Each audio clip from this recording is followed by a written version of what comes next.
Okay, I'm gonna review a book. Actually, it's gonna be interesting. My first book review. And that'll be of Star Wars Dark Disciple. So basically, for you that don't know, there was a lot of Clone Wars episodes on the cutting room floor, right? Because Disney canceled Clone Wars, so they had a lot of stories and they all had to cancel. Story arcs and all that stuff, and they had to cancel.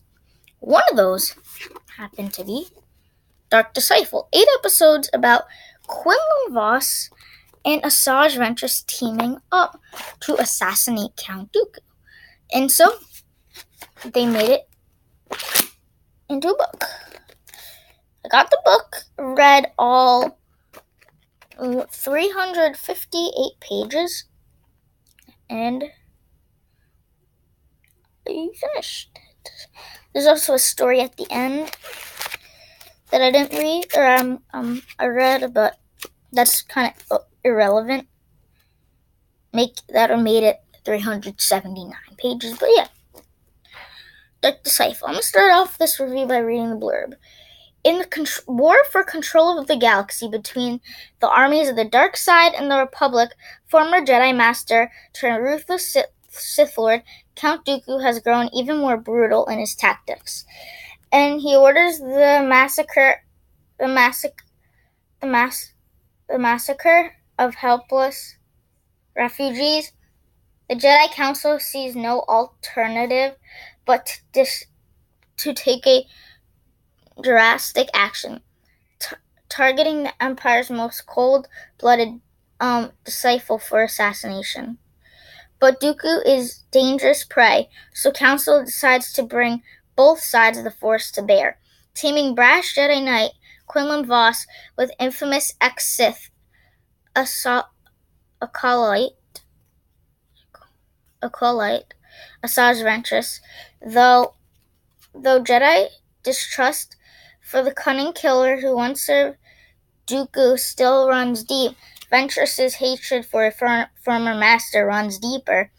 Determined to have vengeance and let go of her Sith past, Ventress must balance her growing feelings for Vos with the fury of her warrior spirit, and resolve to claim victory on all fronts. It's a vow that will be mercilessly tested by her deadly enemy in her own doubt.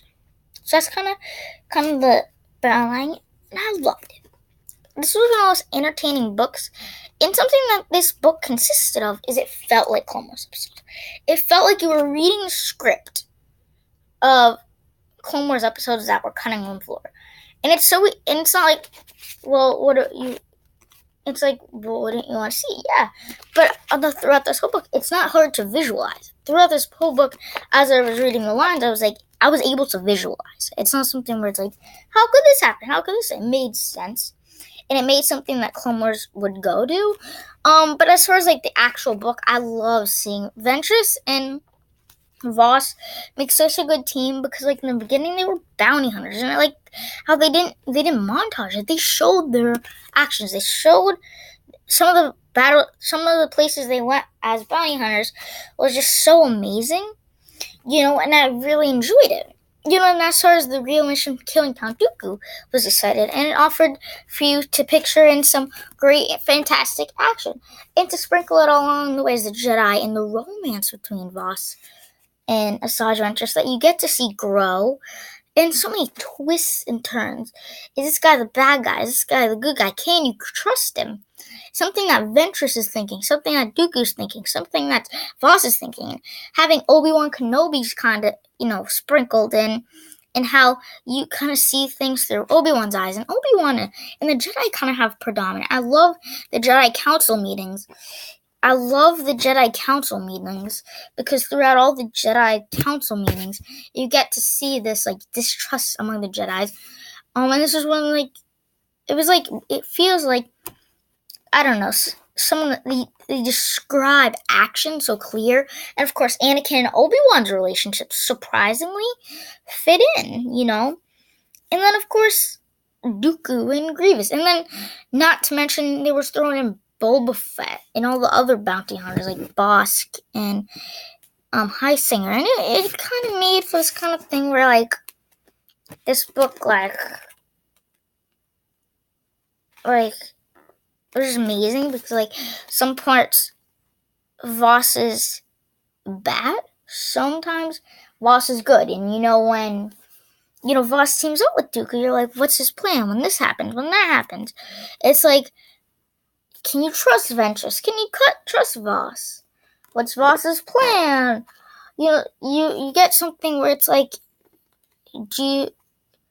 are you mad at Voss? Are you happy at Voss? I like the relationship, Asajj and Voss's relationship, is like sometimes it shows it's just like such a subtle relationship that over these pages they don't hesitate to show that the complication and their complex relationship as they're two, like, and it furthermore explains Ventress, explains what she's doing, and I just love seeing her in action again as a bounty hunter, seeing Quinlan Vos, seeing them team up, and seeing them go against each other, seeing such a sad sacrifice on Ventress's part. It like culminates to one of the greatest things that I feel like Clone Wars. It's so unfortunate that they couldn't make this into 2 real episodes, but I got this book that like I feel like every time you're like, I want to remember to watch it, I want to know what happens again. That's a possibility, So I just love this book in every aspect. And what's the writers? Christie Golden does a great job putting ideas, things that aren't even fully out there, and being able to, I'm going to make this and make it happen, make to this culmination of all these, what's supposed to be 8 episodes in here.